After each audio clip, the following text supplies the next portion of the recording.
Warung itu tidak lebih dari sekumpulan meja reot dan sebuah gerobak kopi yang dicat sembarangan. Terletak hanya beberapa langkah dari terminal kecil Banyuwangi. Lampu neon yang setengah padam membuat papan nama kayu tergantung miring. Orang-orang bilang dari jauh warung itu tampak biasa. Bau kopi, asap rokok, dan tawa pelan sopir angkot. Tapi mereka juga bilang ada sesuatu yang lain. Malam-malam tertentu, bayangan di belakang dapur seperti bergerak sendiri. Pemiliknya, seorang laki-laki paruh baya bernama Slamet, sudah lama terbiasa melawan bisik-bisik orang. Dia bukan orang kaya, hanya penjual yang kerja keras. Pagi sampai sore ia membakar arang, menghaluskan kopi, menakar gula. Tetapi malam-malam setelah maghrib, ketika terminal lengang dan angin membawa aroma laut, warungnya berubah. Pelanggan tetap, para kernet, sopir dan pegawai pasar datang untuk kopi hangat dan selimut cerita. Mereka tak pernah bertanya terlalu banyak soal asal-muasal keberuntungan warung kecil itu. Yang penting, kopi tetap panas dan meja selalu penuh. Bahkan ketika tempatnya kumuh, kabar pertama tentang Mbak Lembayung berawal dari seorang pemuda yang terlalu banyak minum kopi dan terlalu sedikit tidur. Ia duduk di meja pojok, menatap gelasnya sampai basah oleh uap, lalu berkata pelan. Mbak Lembayung itu muncul dari sudut dapur waktu gerimis. Rambutnya basah, wajahnya pucat. Dia bilang dia suka warung ini, dan sebagai gantinya dia minta sesuatu. Pemuda itu menelan ludah, wajahnya tegang. Ia tidak mau mengatakannya terang-terangan, tapi gerak bibir dan sorot matanya sudah cukup. Dari mulut ke mulut, cerita itu membesar seperti cangkir kopi yang tumpah. Beberapa orang menertawakan, beberapa lagi menatap Slamet dengan campuran hormat dan rasa takut. Pasar tak pernah sabar melahirkan mitos, tapi di warung Slamet, mitos itu terasa nyata. Bukti paling kuat adalah perubahan kecil yang tidak bisa dijelaskan. Uang masuk lebih banyak. Meja yang biasanya rusak perlahan diperbaiki oleh tenggen-tenggen tak terlihat. Dan setiap Jumat Kliwon, ada hal yang selalu terjadi. Pelanggan tiba-tiba menambah pesanan. Rasa kopi menjadi lebih kuat. Aroma menjadi aneh, seperti rempah yang tak pernah ada sebelumnya. Slamet tidak lugu. Di awal, ia menolak cerita itu. Ia berpikir, siapa yang percaya pada hantu? Tapi tiap kali Jumat Kliwon datang, ia merasakan tekanan di dadanya, seperti ada sesuatu yang menunggu jawaban. Tekanan itu bukan hanya rasa takut, ia juga sebuah tawaran. Kadang tawaran datang ketika tagihan menumpuk dan tubuh sudah lelah. Kadang tawaran datang ketika anaknya sakit dan biaya rumah sakit mengintai. Dan Slamet, seperti banyak manusia lain, punya batas sabar. Malam itu, hujan rintik-rintik mengguyur atap seng, menimbulkan bunyi ritmis yang melemahkan. Terminal sepi dan lampu neon berkedip-kedip, memberi bayangan-bayangan licin pada lantai. Pelanggan terakhir pulang, meninggalkan Mahameya yang lengang. Slamet membereskan piring, menatap jam tua yang tergantung miring. Saat ia melangkah ke dapur untuk menutup kompor, ia melihat sesuatu. Sudut paling gelap dapur, di mana biasanya tumpukan panci dan ember diletakkan, tampak lebih basah daripada sisa dapur. Ada uap tipis yang naik, padahal air selesai dimatikan jam lalu. Ia berhenti. Napasnya mendadak berat. Dari antara wajan dan kain lap yang mengeringkan meja, muncul sosok perempuan. Rambutnya panjang basah, meneteskan air, seperti baru keluar dari hujan atau laut. Bajunya tipis, menempel pada tubuhnya. Tetapi bukan itu yang membuat Slamet membeku. Wajahnya pucat, matanya entah karena lampu atau karena sesuatu yang lain, memancarkan cahaya redup seperti bulan yang tertutup awan. Bibirnya merah, tetapi tidak bergerak. Ia berdiri diam, seolah menunggu. Slamet ingin lari. Ia juga ingin bicara. Tubuhnya memilih yang ketiga. Diam dan mendengarkan. Perempuan itu melangkah pelan. Suaranya serak ketika akhirnya berbicara. "Warungmu sepi ketika kau menolak." "Pak," suaranya bukan bisikan biasa. Suaranya masuk ke sumsum tulang. "Kau tahu itu bukan?" Slamet mengumpulkan keberanian yang tersisa. Siapa kamu sebenarnya?" Suaranya patah. "Nama orang memanggilku berbeda-beda," katanya. "Mbak Lembayung, Mbak Laut, atau hanya bayangan?" "Aku datang ketika orang memilih mengambil dari malam. Mereka memberi, aku jaga. Mereka takut, aku ambil. Ini perjanjian lama." Di sana, di dapur berbau kopi basi dan minyak.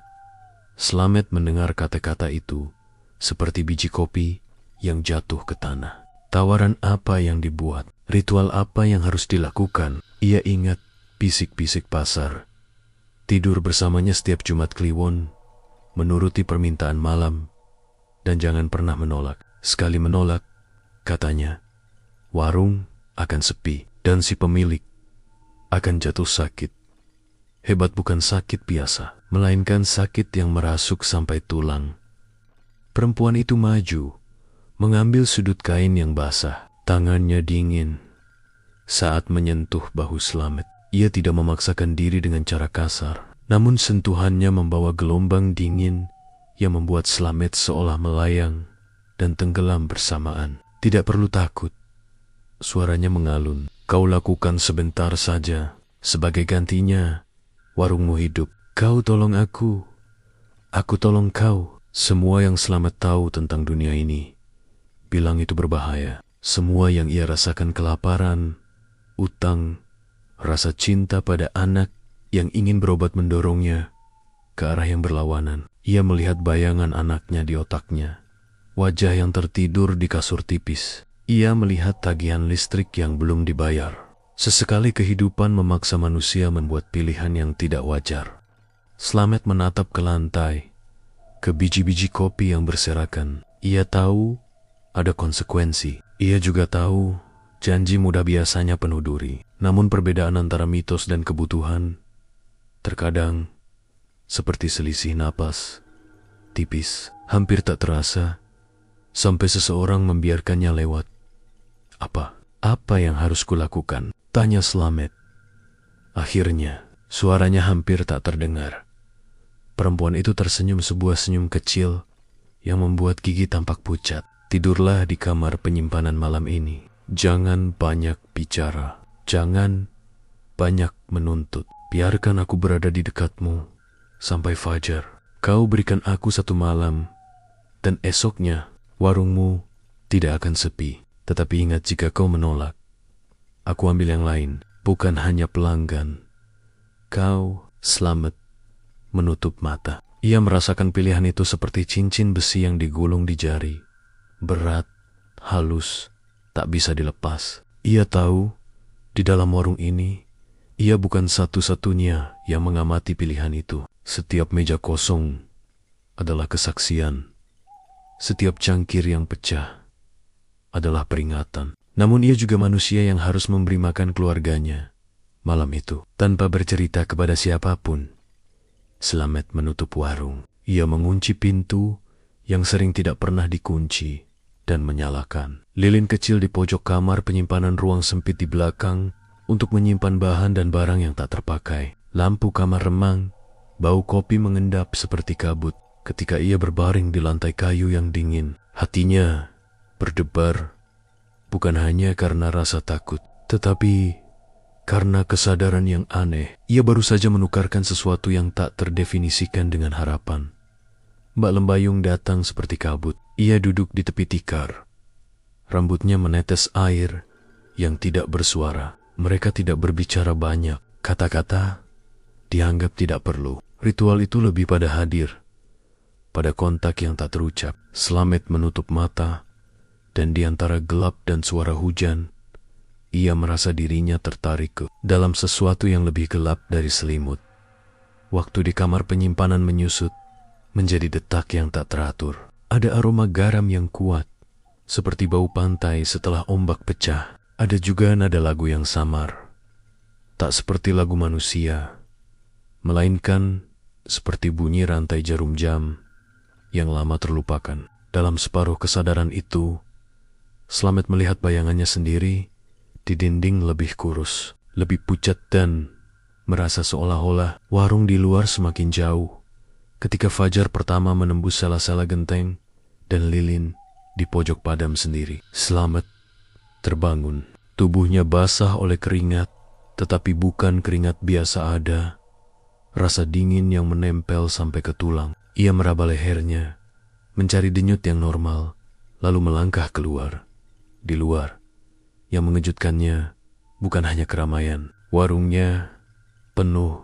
Meja-meja yang biasanya lapuk kini dipenuhi orang. Cangkir-cangkir kosong menumpuk, dan suara-suara bercampur menjadi rapi, seolah warung itu benar-benar hidup. Uang di meja lebih banyak dari biasanya. Pelanggan mengobrol seperti biasa, tetapi banyak dari mereka menatap Slamet dengan mata yang aneh, mata yang terlalu hening, terlalu memantulkan cahaya.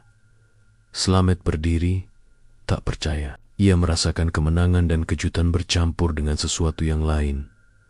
Perasaan seperti kehilangan. Ada bayangan dalam setiap tatapan yang membuatnya merinding. Dan di dalam hati ada bisik lembut yang mengatakan bahwa ia sudah membayar harga. Bukan dengan darah, bukan dengan tubuh yang terbuka di depan umum, melainkan dengan bagian dari dirinya yang kini terasa kosong.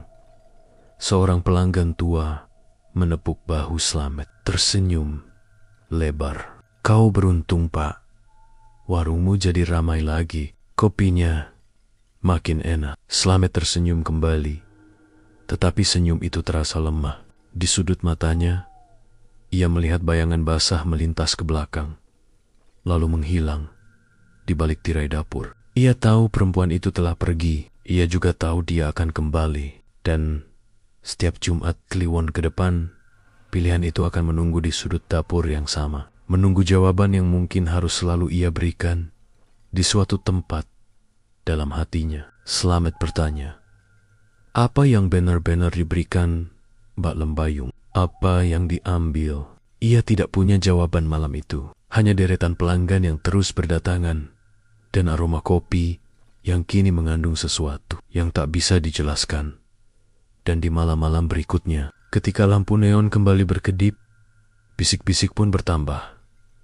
Beberapa menyebut Slamet penipu yang menikah dengan bayangan. Beberapa lainnya berbisik terima kasih, karena warung itu menyelamatkan hidup mereka dari dinginnya malam. Namun yang paling menakutkan adalah bisik yang tidak berbunyi sama sekali, yang datang lewat pandangan, lewat tubuh, lewat malam. Bisik itu berkata, dengan ketenangan yang mengerikan, "Satu malam saja, dan hidupmu akan berubah." Tetapi setiap kali hidup berubah, sesuatu juga hilang. Sejak malam pertama itu, hari-hari berlalu seperti biasa. Pelanggan datang dan pergi. Uang masuk lebih banyak dari sebelumnya. Dan Slamet mulai terbiasa dengan hiruk-pikuk yang mendadak memadati warung kecilnya. Tapi di balik setiap tawa pelanggan, ada sesuatu yang terasa aneh, seolah-olah udara di sekitar warung itu menyimpan rahasia yang hanya dia dan sesuatu di dapur yang mengetahuinya. Seminggu setelah ritual pertama, Slamet mulai mengalami mimpi-mimpi yang tidak biasa. Bukan mimpi buruk, tapi mimpi yang terlalu nyata. Dalam mimpi itu, ia selalu berada di dapur, sendirian, menyalakan kompor, tetapi suara air yang menetes dari rambut seseorang selalu terdengar di belakangnya. Ia tidak pernah berbalik dalam mimpi-mimpi itu, seperti ada kekuatan yang menahannya. Ketika ia bangun, tubuhnya dingin, seolah baru keluar dari kolam. Suatu pagi, ketika ia membuka warung, ia menemukan sebuah tapak kaki basah mengarah dari dapur ke pintu masuk. Tapak kaki itu tidak terlalu besar mungkin, milik perempuan dewasa, namun yang membuatnya merinding adalah bentuknya. Jari-jari panjang dan tidak normal, seakan tulang kakinya memanjang sendiri. Semua awalnya ia anggap halusinasi. Mungkin karena kelelahan, mungkin karena semalam ia tidur terlalu larut. Tapi tapak kaki itu tidak menghilang, meski ia lap berkali-kali. Basahnya tetap melekat seperti noda yang hidup. Akhirnya, ia menutupnya dengan karpet tipis, dan pura-pura tidak melihat lagi. Namun, malam Jumat Kliwon berikutnya tiba lebih cepat dari yang ia kira. Malam itu, terminal lebih sepi dari biasanya. Angin dari arah selatan membawa bau tanah basah dan bunga yang membusuk. Warung Slamet ramai, lebih ramai dari biasanya. Bahkan beberapa pelanggan yang jarang muncul tiba-tiba datang dan memesan kopi berulang-ulang. Wah, sekarang malam Jumat Kliwon aja ramai ya, Met, kata seorang sopir bis tua sambil menyalakan rokok. Slamet hanya tersenyum tipis. Ia tidak mau terlihat gelisah.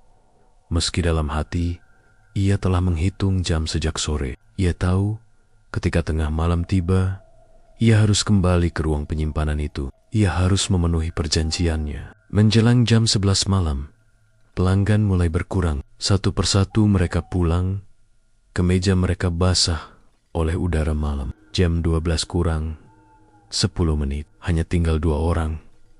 Seorang kernet muda yang tertidur di bangku, dan seorang ibu penjual sayur yang menunggu suaminya menjemput. Ketika keduanya pergi, Slamet mengunci pintu warung. Tangannya gemetar. Dari dapur terdengar suara ceklek seperti pintu lemari kayu yang bergerak sendiri. Hatinya mencelos. Sudah waktunya, bisik suara perempuan itu, samar namun jelas. Slamet menutup matanya sejenak. Ia menarik napas panjang, lalu melangkah ke dapur. Setiap langkah terdengar berat, seolah lantai warung memaksanya kembali. Ketika ia membuka tirai dapur, udara dingin menyergapnya. Mbak Lembayung berdiri di sudut dapur, rambut basahnya menjuntai sampai tanah. Air menetes dari ujung rambutnya ke lantai, membentuk genangan kecil yang merayap pelan ke arah kaki Slamet.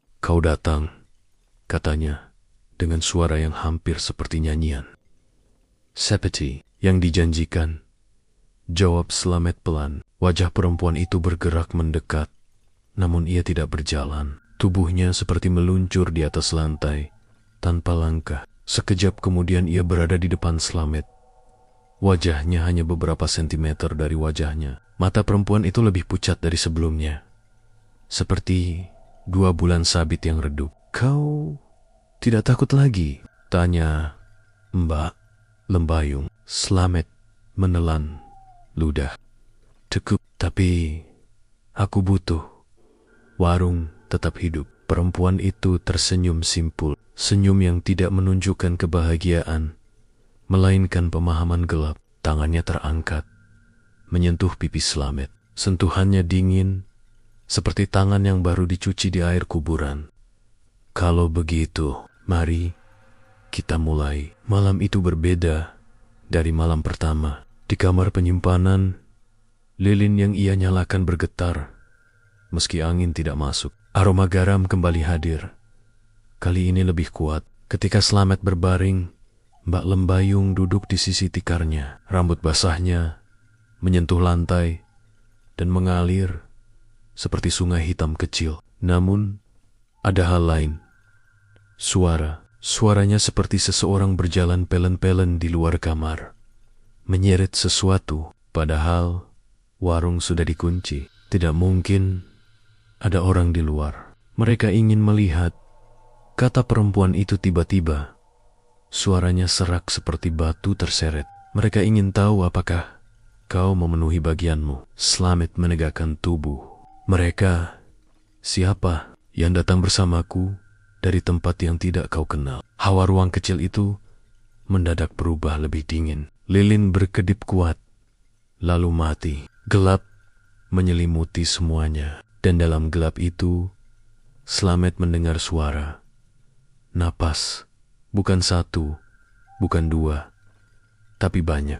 Napas panjang, pendek, kasar, tersembunyi napas makhluk yang mengintip dari balik dinding. Ia memejamkan mata, namun itu tidak membantu. Dalam gelap, ia bisa merasakan kehadiran mereka, mengawasinya dari balik kamar, dari sela-sela kayu, dari bawah lantai. Tiba-tiba sebuah suara berat berbisik di dekat telinganya.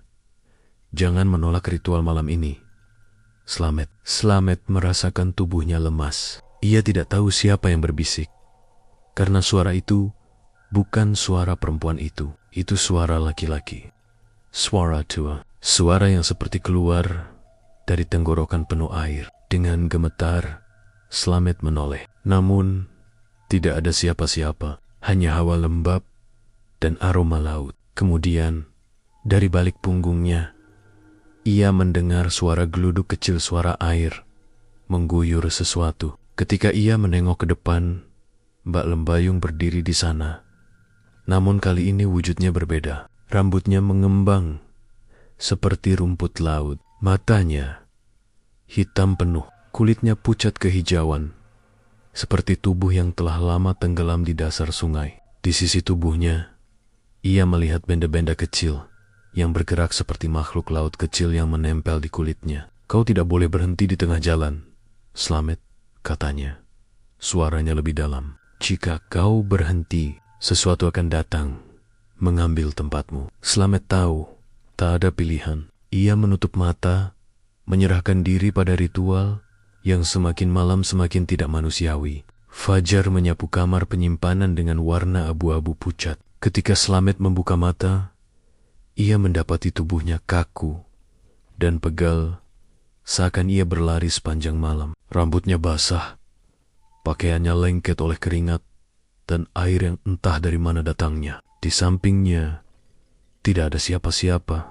Genangan air sudah kering, lilin meleleh sampai habis. Namun yang paling membuatnya tercekat adalah suara di warung. Ramai, sangat ramai, lebih ramai dari sebelumnya. Ketika ia keluar, pelanggan sudah duduk hampir memenuhi seluruh meja.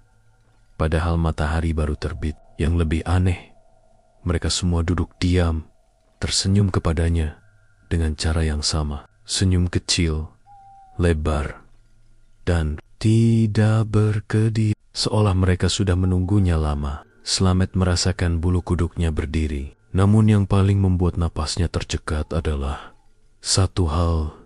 Di setiap meja ada genangan kecil air asin. Air yang sama yang selalu muncul dari rambut Mbak Lembayung. Dan di balik tirai dapur, ia melihat bayangan perempuan itu berdiri menatapnya. Kali ini tidak menuntut apapun, tidak tersenyum, tidak bicara, hanya menunggu ritual berikutnya, menunggu bagian dirinya yang lain, yang pasti akan diambil. Pada waktunya, sejak malam Jumat Kliwon II itu, Slamet bangun setiap hari dengan tubuh yang semakin lemas. Bukan lelah karena bekerja, melainkan lelah yang seperti merayap dari dalam tulang. Kadang ia berhenti tiba-tiba saat menuang kopi, merasa jantungnya berdetak tidak teratur. Kadang ia merasa haus, tapi hausnya aneh air minum biasa, tidak memuaskan. Ia bahkan pernah menenggak 2 gelas sekaligus. Namun tenggorokannya tetap terasa kering. Kering, tapi sekaligus dingin. Seakan menuntut sesuatu yang bukan air biasa.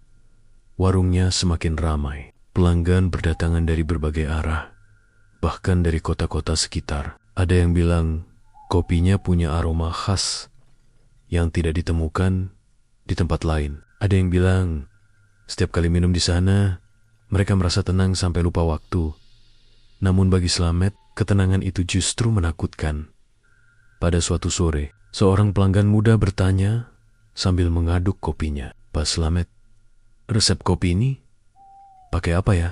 Rasanya tuh kayak ada seger-seger lautnya." Slamet menegang. Ia tidak menjawab. Ia hanya pura-pura sibuk merapikan piring. Padahal hatinya mencelos karena ia tahu aroma laut itu sama persis dengan aroma kulit Mbak Lembayung. Bau air asin bercampur sesuatu yang busuk namun memabukkan.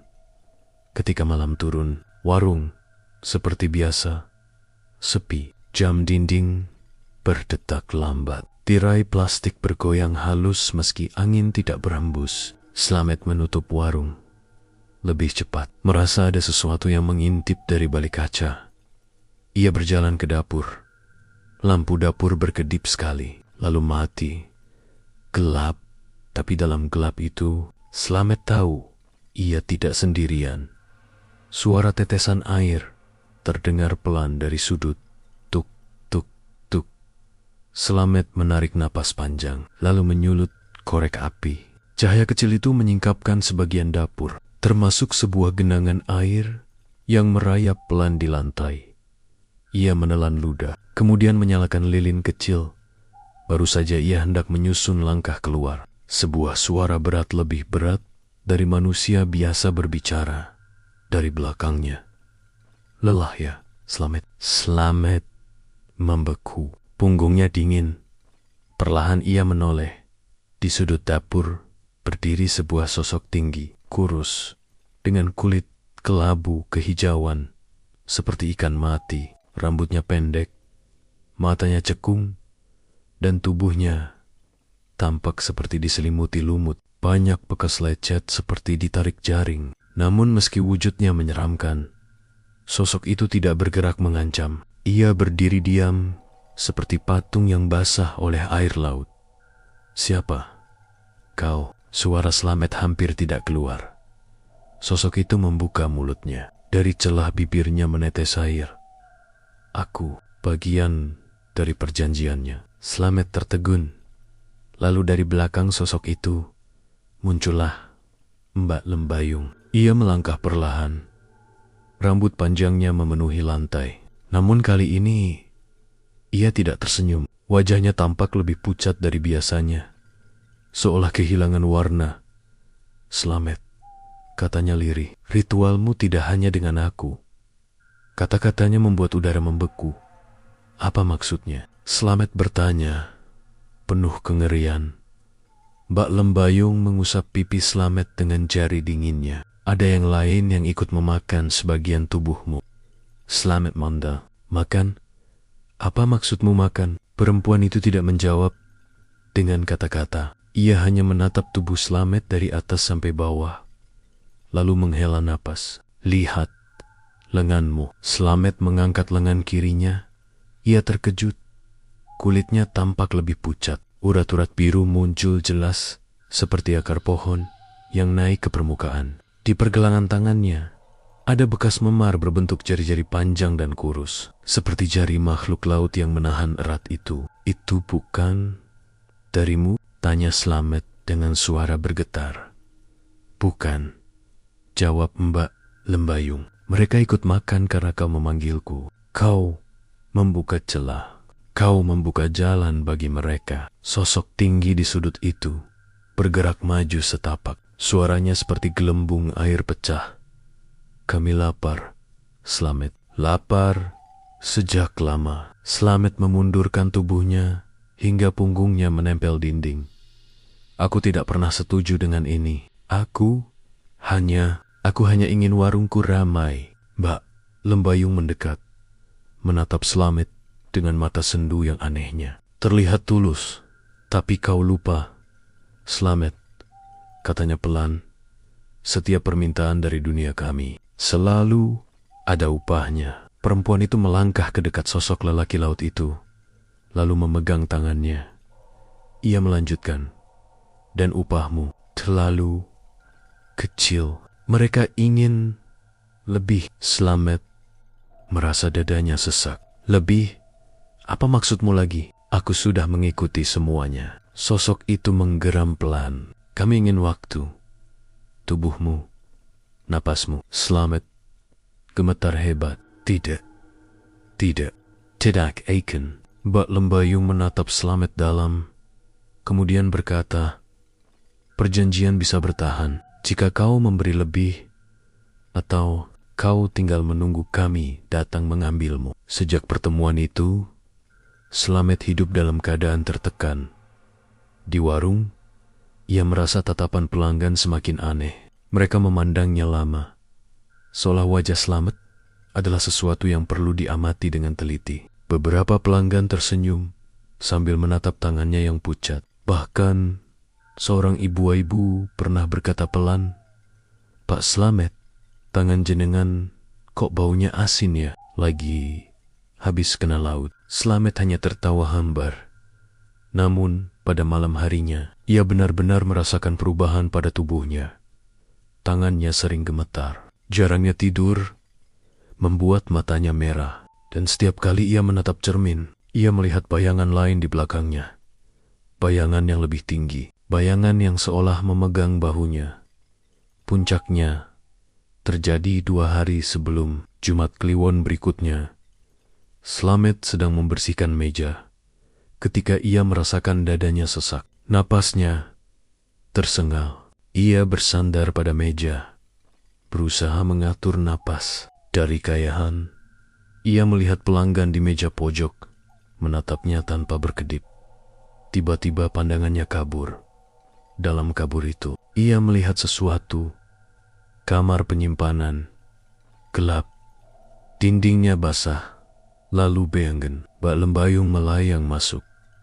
Di belakangnya, sosok-sosok lain bergerak dalam barisan, seperti bayangan. Orang tenggelam, tangannya panjang, matanya kosong, tubuhnya berlumut. Salah satu dari mereka berkata pelan, "Waktumu semakin dekat." Slamet terhuyung. Penglihatannya kembali jernih, tapi tubuhnya dingin seperti es. Ia meletakkan tangan di dada. Jantungnya berdetak tidak wajar. Ia tahu satu hal. Jika ia tidak melakukan ritual malam Jumat Kliwon berikutnya, sebagaimana mereka mau, mungkin ia tidak akan bangun lagi. Dan lebih buruk lagi, ia mulai mendengar suara-suara dari sumur belakang terminal memanggil namanya. "Turunlah, waktumu." Suara itu mengikuti sampai ia menutup warung. Malam itu, Slamet baru benar-benar sadar warung ini bukan lagi miliknya. Ia hanya menyewa hidupnya pada sesuatu yang hidup di balik pintu dapur. Sejak hari itu, suara dari sumur belakang terminal terus menghantui Slamet. Setiap kali ia menutup warung, suara itu muncul semakin jelas, seolah berasal dari seseorang yang berdiri tepat di bawah permukaan air. Kadang pelan seperti desahan, kadang memanggil namanya berulang-ulang dengan nada setengah marah, setengah menunggu. Awalnya ia mencoba mengabaikan, namun suara-suara itu semakin memaksa sampai pada titik ia merasa seolah sumur itu memiliki mulut sendiri yang ingin menariknya masuk. Malam itu, warung sudah tutup. Slamet duduk sendirian di salah satu meja. Tubuhnya semakin lemas. Tangan kirinya sulit digerakkan, seperti ada sesuatu yang menariknya ke bawah. Ia melihat kulitnya kembali pucat kipu-obuan, bahkan lebih parah dari sebelumnya. Ia mengusap wajah, punggungnya dingin, ruangan hening. Lalu, tuk, tuh, suara tetesan air terdengar dari arah dapur. Slamet berdiri, menahan napas. Ia membuka tirai perlahan, dan seperti dugaan di lantai dapur, ada genangan air baru. Air itu mengalir menyerupai garis tipis, merayap ke arah pintu belakang warung. Ke arah sumber. Slamet tercekat. Lagi, ini terjadi, gumamnya. Dengan hati gelisah, ia mengikuti aliran air itu sampai ke pintu belakang. Pintu itu terbuka sedikit, seperti didorong seseorang dari luar. Suara dari balik pintu terdengar pelan. "Slamet, turunlah. Waktumu hampir tiba." Slamet mematung. Suaranya tidak asing. Suara laki-laki tua yang ia dengar di malam ritual kedua. Dengan tangan bergetar, ia membuka pintu belakang sepenuhnya.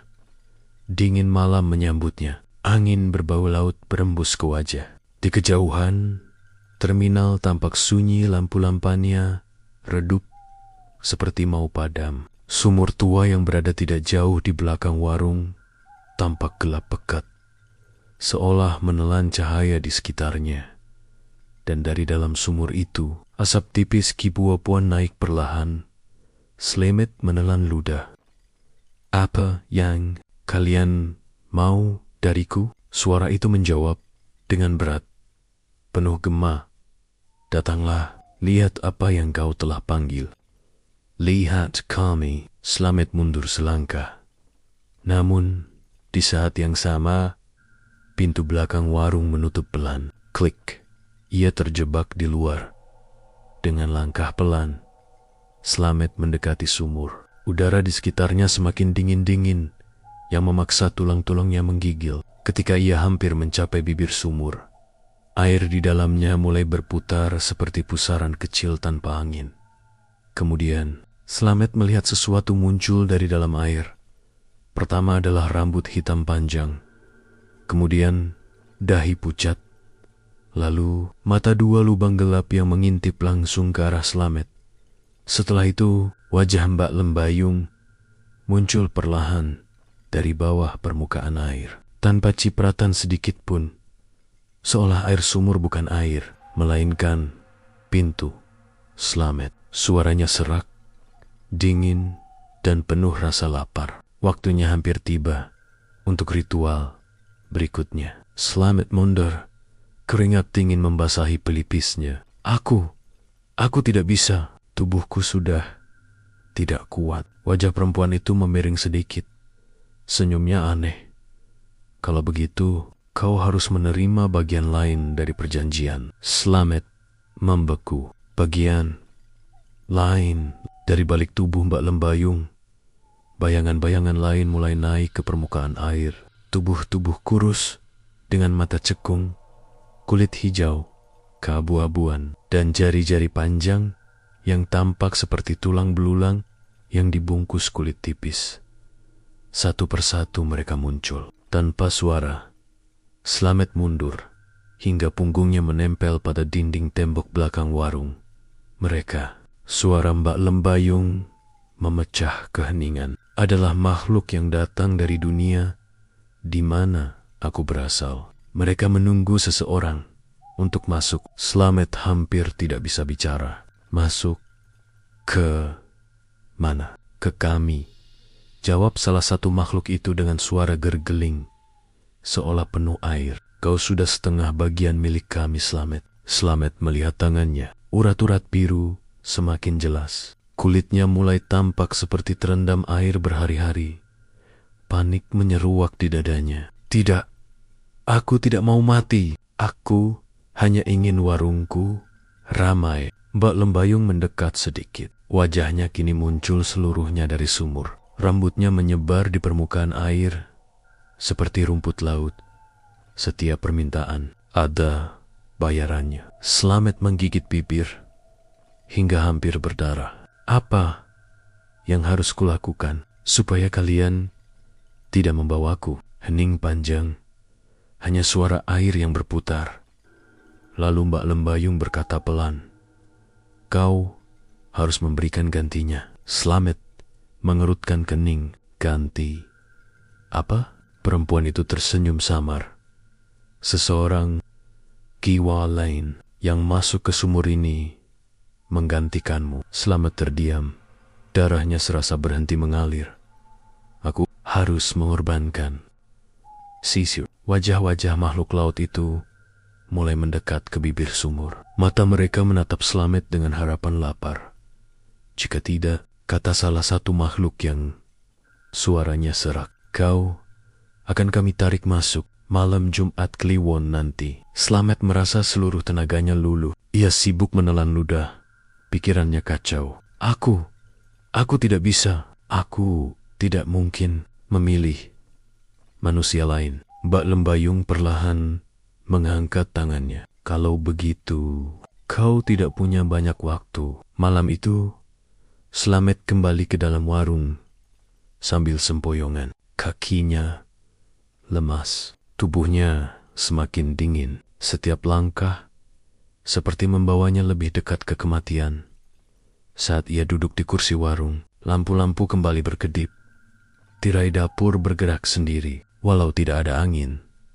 Dan suara berat dari balik dapur berbisik pelan, seperti memperingatkan, pilih, atau kami yang memilih untukmu. Slamet menutup wajah dengan kedua tangannya. Ia sadar sepenuhnya. Ia hanya memiliki dua pilihan menjelang Jumat Kliwon. Mengorbankan orang lain, atau dirinya sendiri yang akan tenggelam di sumur itu, dan tidak akan pernah kembali. Pilihan yang membuat seluruh hidupnya berubah menjadi mimpi buruk yang tak berujung. Angin malam berembus aneh di sekitar warung kopi itu. Padahal biasanya daerah dekat terminal selalu dipenuhi suara bus, tarioken, kalau, dan musik dangdut yang pecah dari speaker warung sebelah. Tapi malam itu, semuanya diam, terlalu diam. Seakan suara dunia sengaja dimatikan agar hanya napas Arif yang terdengar jelas. Arif menutup rolling door setengah badan. Jam baru menunjukkan pukul 9, tapi perasaan buruk sudah menekan dadanya sejak sore. Sejak Nisa istri mudanya mendadak menelepon sambil menangis. Mengatakan ia melihat sosok perempuan berambut basah berdiri di belakang Arif saat video call. Arif mematikan lampu depan. Sudah, tinggal semalam lagi. Semalam lagi. Ia menenangkan diri. Tapi kata-kata itu tidak membantu. Malam Jumat Kliwon tinggal 2 hari lagi. Namun Mbak Lembayung mulai muncul lebih sering. Bahkan siang tadi, ia sempat mendengar suara cekikikan dari kamar penyimpanan. Meski pintunya terkunci rapat, warung mendadak dingin. Arif masuk ke dalam warung dengan langkah ragu. Baru beberapa detik ia melangkah, lampu warung tiba-tiba meredup, lalu mati hidup seperti kedipan mata raksasa. Aroma tanah basah bercampur amis menjalar dari dapur.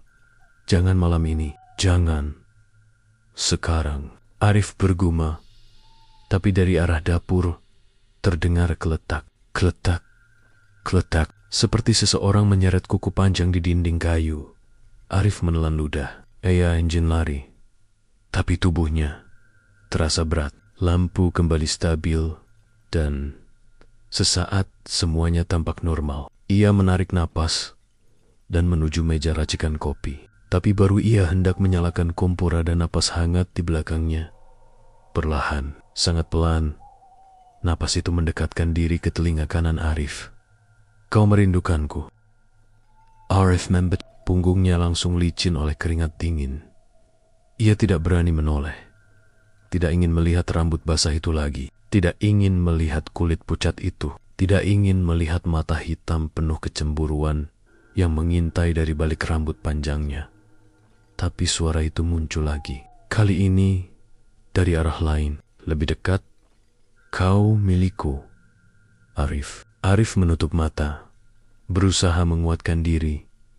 Aku hanya pekerja. Aku hanya ingin menjalankan syaratnya. Jangan ganggu selain malam itu. Tiba-tiba semua suara berhenti. Hening begitu pekat, hingga Arif bisa mendengar detak jantungnya sendiri. Ketukan dari lantai tanpa peringatan.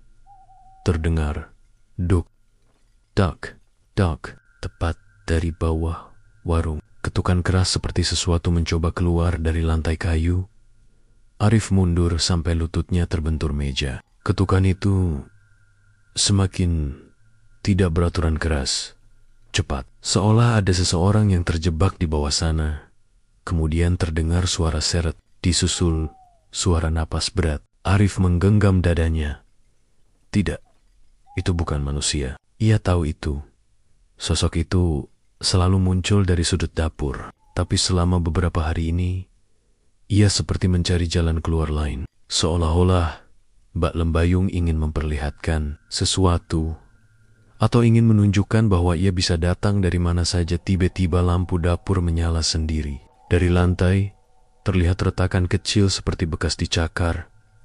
Dari bawah, telepon Nisa berdering hep. Arif bergetar tajam, memecah kesunyian. Nisa bang, tolong pulang, tolong, tolong. Dia ada di depan pintu kamar kita. Rambutnya basah. Dia ngetok pintu. Arif terperanjat. Nisa, jangan buka pintu. Dengar aku, jangan buka pintu. Apapun. Tapi sebelum Arif sempat bicara lebih jauh, suara ketukan muncul dari telepon. Tok, tok, ketukan lambat, berat, seperti ketukan dari tangan yang bukan milik manusia. Nisa menangis, semakin keras. Bang, dia nyebut nama abang. Dia bilang, abang milik dia. Kenapa? Siapa dia? Arif menggigit bibir. Ia tidak bisa menjelaskannya. Ia tidak bisa mengatakan bahwa istrinya sedang didatangi sosok yang sama, seperti yang kini mengintainya di warung. Telepon mati sendiri. Sinyal tiba-tiba hilang. Bar merah di layar kosong. Arif tercekik panik. Semua pintu tertutup sendiri tiba-tiba. Brok. Pintu dapur tertutup dengan keras. Pintu penyimpanan ikut menutup. Bahkan rolling door depan bergerak turun perlahan, seperti ada tangan tak terlihat yang mendorongnya. Warung itu kini terkunci dari dalam. Arif terperangkap. Lampu padam. Gelap menyelimuti ruangan. Lalu dari sudut yang paling gelap tempat, yang tidak tersentuh, cahaya muncul siluet perempuan. Rambutnya terurai, basah menetes ke lantai. Bajunya seperti kain pembungkus jenazah yang lusuh. Ia berdiri diam, terlalu diam. Namun wajahnya sedikit terlihat oleh cahaya ponsel Arif yang berkelip. Mata hitam itu menatap Arif dengan amarah dingin. Kenapa kau ingin lari dariku? Suaranya serak, panjang, seperti berasal dari dasar sumur. Arif memundurkan tubuh hingga menabrak dinding. Aku bukan untukmu. Aku sudah menikah. Kumohon, jangan ganggu istriku. Ambil apa yang kau mau dari aku, tapi jangan sentuh dia. Sosok itu perlahan miringkan kepala, seperti sedang mempelajari wajah Arif. Kalau begitu, kau harus memilih. Suara itu menggema di seluruh ruangan. Arif membeku. Pilih atau dia mati malam ini. Napas Arif tercekat. Mulutnya kering. Tubuhnya gemetar tanpa kendali. Dari HP yang masih menyala samar, tiba-tiba masuk pesan suara dari Nisa. Bang, tolong. Pintunya kebuka sendiri. Lalu terdengar suara pintu berderit perlahan, diikuti suara tarikan napas panjang, sangat dekat dengan mikrofon. Arif menjerit, "Tidak, jangan sentuh dia." Tapi warung itu tetap gelap, dan sosok Mbak Lembayung semakin maju. Jaraknya kini hanya 2 langkah dari Arif. Dengan senyum dingin yang terlalu lebar untuk wajah manusia, ia berbisik, "Besok malam kau datang ke kamar penyimpanan. Kalau kau terlambat, aku yang akan datang ke rumahmu." Arif menutup wajah dengan kedua tangan. Lututnya melemas. Ia ingin berdoa, tapi lidahnya keluh. Ingin berteriak, tapi suaranya tenggelam. Dan di saat paling hening, Mbak Lembayung tiba-tiba menghilang. Lampu menyala lagi. Rolling door berhenti, bergeser. Pintu dapur terbuka setengah. Tapi Arif tidak merasa lega, karena dari lantai tepat di depannya, butiran air menetes lambat, meninggalkan jejak kaki basah, menuju pintu kamar penyimpanan. Sejak kejadian tadi malam, Arif tidak tidur sama sekali. Mata merah, tangannya gemetaran, dan napasnya tidak pernah benar-benar stabil. Setiap suara kecil membuatnya tersentak, seolah sosok berambut basah itu bisa muncul kapan saja. Ia duduk di ruang tamu, rumah kontrakannya, sambil memeluk kepala. Nisa masih tidur, tubuhnya lemas karena kelelahan menangis. Semalaman ia histeris, yakin bahwa yang mengetuk pintu kamar bukan manusia. Bahkan meski pintu tak benar-benar terbuka, Nisa bersumpah melihat bayangan rambut panjang mengintip dari celah bawah. Arif mengusap wajahnya kasar. Besok malam dia datang. Kalau aku tak ke warung, dia yang akan datang ke sini, gumamnya. Pikirannya berputar-putar seperti perangkap yang tak ada pintunya. Pagi yang tidak normal biasanya, pagi rumah kontrakannya ramai oleh suara ayam, motor tetangga, dan anak kecil bermain. Tapi kali ini suasananya begitu sunyi, seperti desa itu ikut menahan napas. Ketika Arif membuka pintu depan untuk mencari udara, ia justru merinding di depan rumahnya. Ada jejak kaki basah, panjang, mungil, tapi aneh jari-jari kakinya terlalu panjang, hampir menyerupai tangan manusia. Jejak itu tidak menuju ke arah jalan, justru mengarah masuk ke rumahnya. Arif langsung menutup pintu karis-karas dan memutar kunci. Keringat membasahi tengkuknya. Ia merasakan tatapan yang bukan milik manusia, mengawasinya dari sudut-sudut gelap rumah itu. Nisa mulai berperilaku aneh menjelang siang. Nisa bangun dengan wajah pucat, rambutnya sedikit acak dan basah. Padahal ia tidak mandi. Bajunya juga lembab, seperti terkena hujan gerimis. "Sayang, kamu mandi semalam?" tanya Arif, gelisah. Nisa menggeleng, tapi ekspresi wajahnya kosong, seperti sedang memikirkan sesuatu yang bukan miliknya. Dengan suara serak, ia bertanya pelan, "Bang, aku mimpi aneh.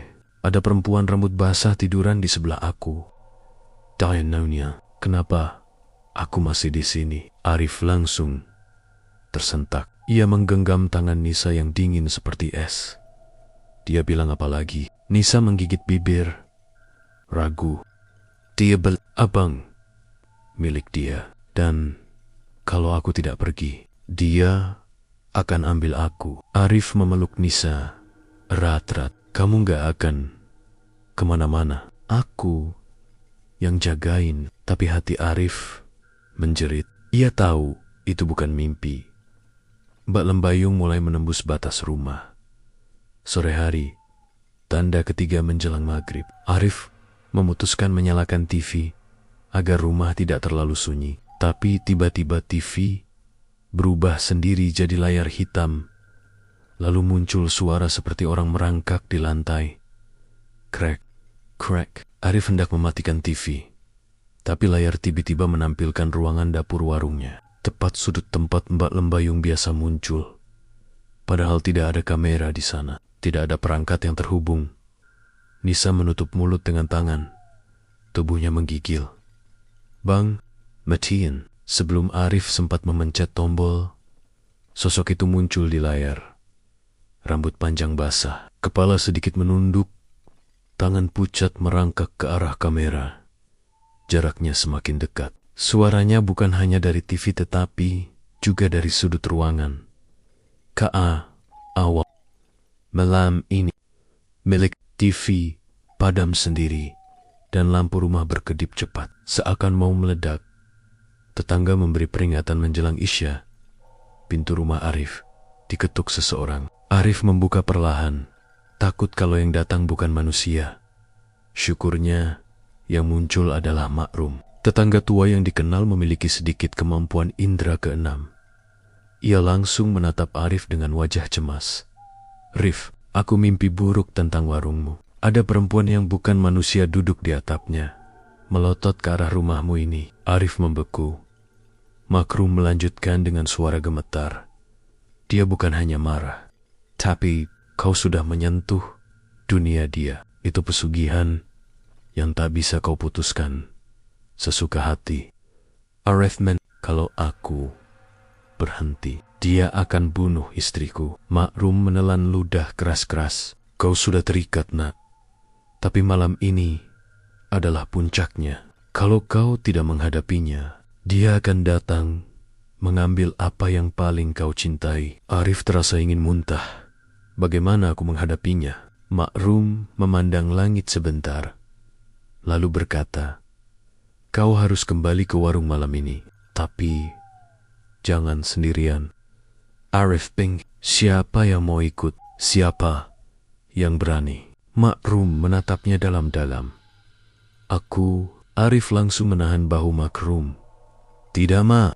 It's bahaya." Makrum tersenyum tipis. Wajahnya penuh keriput. "Justru karena aku tahu bahaya itulah, aku harus menemanimu menuju Woreng." Jalan yang terlalu sepi jam menunjukkan 11 malam. Suasana luar seperti dunia mati. Tidak ada angin, tidak ada suara motor. Bahkan anjing liar tidak terdengar menggonggong. Jalan menuju warung seperti memanjang 3 kali lebih panjang dari biasanya. Arif membawa senter dan kunci warung. Makrum berjalan di belakangnya, sambil membawa tas kecil berisi garam, daun kelor, dan botol kaca berisi air putih yang entah kenapa tidak biasa. Ketika mereka semakin dekat dengan warung, Makrum berhenti mendadak. Arif menoleh. "Kenapa, Mak?" Makrum menunjuk tanah. Di depan pintu warung ada genangan air, tapi bukan air biasa. Warnanya keabu-abuan, berbau amis, dan permukaannya seperti bergerak sendiri. "Dia sudah menunggu," bisik Makrum. Arif ingin mundur, tapi pintu warung tiba-tiba bergetar sendiri. Pie, a, pom, pom. Seakan seseorang di dalam sedang menghantamnya dari belakang. Makrum menggenggam tangan Arif. "Ini ujianmu, Rif," dengan napas gemetar. Arif memasukkan kunci. Pintu terbuka pelan, disertai angin dingin yang seperti menyedot napas mereka. Warung gelap total, dan dari dalam kegelapan ada suara, "Kau datang." Arif hampir pingsan. Makrum menggenggam pundaknya. "Masuk, jangan lari." Arif menelan ludah dan melangkah masuk.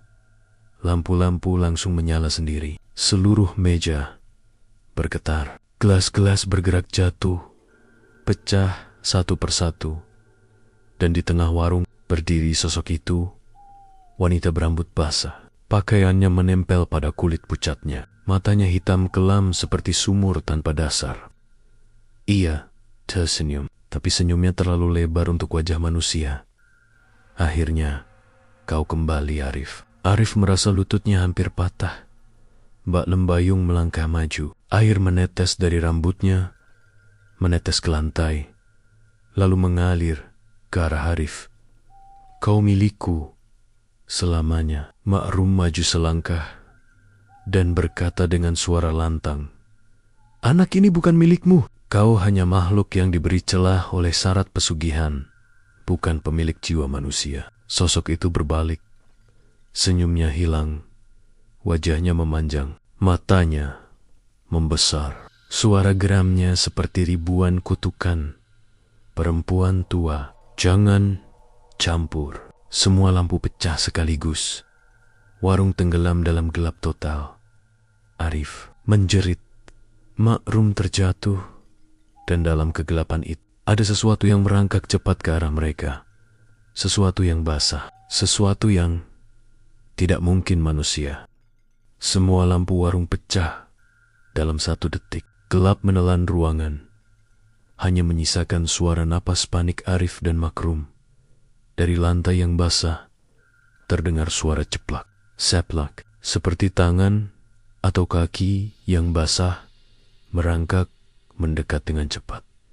Arif mundur, sampai punggungnya menempel dinding. Dadanya naik turun tak teratur. Makrum meraba lantai, mencoba mengambil tas kecilnya, tapi sesuatu menyentuh pergelangan tangannya. Kulitnya dingin, lunak, dan jari-jari itu terlalu panjang. Makrum menjerit pelan, namun langsung menahan napas ketika suara itu terdengar. Malam ini, jiwa yang menghalangi harus pergi. Harus pergi. Suara Mbak Lembayung menggema dari segala sudut ruangan. Tidak jelas dari arah mana berasal. Arif mencoba menyalakan senter, tapi lampunya berkedip-kedip lalu mati, seperti tercekik sesuatu. Tiba-tiba, PRAAKK merupakan suara lemari penyimpanan yang terbuka sendiri dengan kasar. Arif memejamkan mata kuat-kuat. Ia tahu apa yang ada di dalam ruangan itu. Ia tahu apa yang menunggunya. Lalu terdengar sesuatu menyeret kain, lusuh keluar dari ruangan itu. Cahaya lampu jalan dari luar menangkap sedikit wujudnya. Mbak Lembayung muncul merayap, 4 kaki, seperti manusia yang dipatahkan tulangnya. Rambut panjang basahnya menyentuh lantai. Punggungnya melengkung abnormal. Mulutnya robek sampai ke telinga, dipenuhi gigi hitam runcing. Matanya menatap Arif tanpa kelopak, tanpa belas kasih. Makrum berusaha berdiri sambil menggenggam tas kecilnya. Tidak, kau tidak boleh menyentuh dia, Arif. Tiba-tiba, tubuh Makrum terhempas ke dinding, seakan ditarik sesuatu. Suaranya tercekik. Arif berusaha menolong, tapi kakinya seperti terpaku ke lantai. Mbak Lembayung tertawa pelan. Dia yang memisahkan kita. Dia harus pergi. Tangan pucatnya terangkat perlahan, dan udara di sekitar Makrum mulai berubah dingin, seperti dalam kuburan. Arif menjerit, "Jangan, jangan sentuh dia." Mbak Lembayung berhenti. Ia menoleh ke Arif. Wajahnya terdistorsi, tapi senyumnya kembali muncul. "Kalau begitu, kau pilih siapa?" Pertanyaan itu membuat ruangan membeku. Arif, inilah yang ia takutkan. Mbak Lembayung mendekat. Langkahnya merayap, namun bunyinya menggema seperti langkah ratusan makhluk. "Pilih aku, dan aku biarkan perempuan tua itu hidup." Ia menyeringai, "Tapi jika kau memilih istrimu." Ia menunjuk ke arah pintu depan. Pintu itu terbuka pelan, dan Nisa berdiri di sana. Tubuhnya gemetar, matanya kosong, seolah tidak sadar sedang berjalan. Nisa memanggil lirih, "Bang." Arif langsung ingin menghampiri istrinya, tetapi sesuatu seperti tali tak terlihat menahan dadanya. Mbak Lembayung muncul di belakang Nisa, berdiri lurus seperti sosok mayat yang digerakkan. Rambut basahnya menyapu bahu Nisa. Ia menunduk di samping telinga istrinya. Satu pilihan, satu jiwa. Senyum itu terlalu lebar, terlalu menyeramkan. Arif menjerit, "Kenapa harus begini? Apa mau kamu?" Mbak Lembayung menatapnya lama. Kemudian ia berkata dengan suara yang seperti berasal dari dasar sumur tua, "Aku ingin tempatku kembali. Aku ingin yang pernah menjadi bagian tubuhku." Arif tidak mengerti. Makrum yang terengah di lantai berteriak pelan, "Arif, Tengah, dengar baik-baik. Makhluk itu bukan pemberi kekayaan. Dia adalah arwah korban warung itu. Korban sebelum kau. Dia mati, disembunyikan pemilik warung.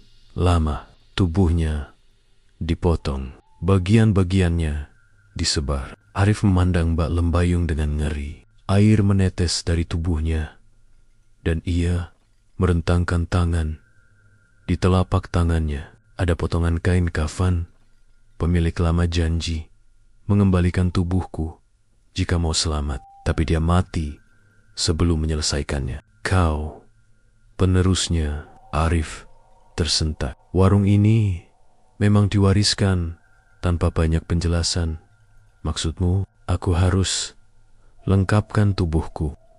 Arif manda, tidak mungkin. Tapi makhluk itu tiba-tiba menghilang dalam kepulan kabut basah. Dalam sekejap, Arif merasakan sesuatu di belakangnya. Degup jantungnya melonjak. Ia menoleh. Mbak Lembayung berdiri di belakang Nisa. Tangannya memegang wajah istrinya. "Jika kau tidak mau, aku akan ambil tubuh perempuan ini sebagai gantinya." Nisa menjerit saat rambut basah itu melilit lehernya seperti tali hidup. Arif berteriak histeris, "Aku pilih kamu. Aku pilih kamu. Jangan sentuh dia." Seketika itu juga, semua suara berhenti. Nisa jatuh ke lantai, terengah tapi hidup. Makrum terdiam, menatap Arif dengan tatapan iba, dan Mbak Lembayung kembali muncul dengan bentuk perempuan lebih manusiawi. Meski tetap pucat, ia mendekati Arif. Terlalu dekat. Arif bisa mencium aroma tanah basah bercampur anyir. Suaranya lembut, namun mengerikan.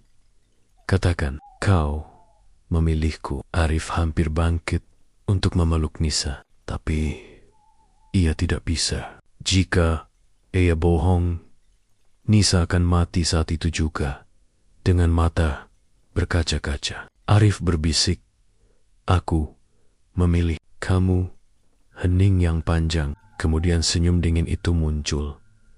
Terima kasih. Ia menempelkan dahi ke dahi Arif. Rasanya seperti ribuan jarum es menusuk otaknya. Di belakangnya, Makru menjerit, "Arif!" Tapi sudah terlambat. Seluruh warung bergetar. Dari dinding, lantai, dan lenggit-lenggit keluar suara rintihan seperti ratusan jiwa. Lalu gelap. Beberapa hari kemudian, warung itu tetap buka seperti biasa. Tapi orang-orang mulai bertanya-tanya, kenapa sekarang Arif selalu bekerja sendirian? Kemana istrinya? Kemana Makrum? Kenapa Arif tidak pernah berbicara? Hanya tersenyum dengan mata kosong. Dan setiap malam Jumat Kliwon, dari dalam warung, terdengar suara perempuan tertawa pelan, disusul suara bisikan lirih. "Kau sudah pilih aku." Kadang, warga yang lewat mengaku melihat dua bayangan di dalam warung. Salah satunya berambut panjang basah, menempel di bahu Arif, dan Arif tidak pernah lagi terlihat sebagai manusia utuh. Karena malam itu, ia tidak hanya memilih, ia ikut menjadi bagian dari dunia Mbak Lembayung. Selamanya terikat, warungnya tetap ramai sekali. Tapi tidak seorang pun pernah tahu harga yang Arif bayar bukan uang, tapi jiwanya sendiri.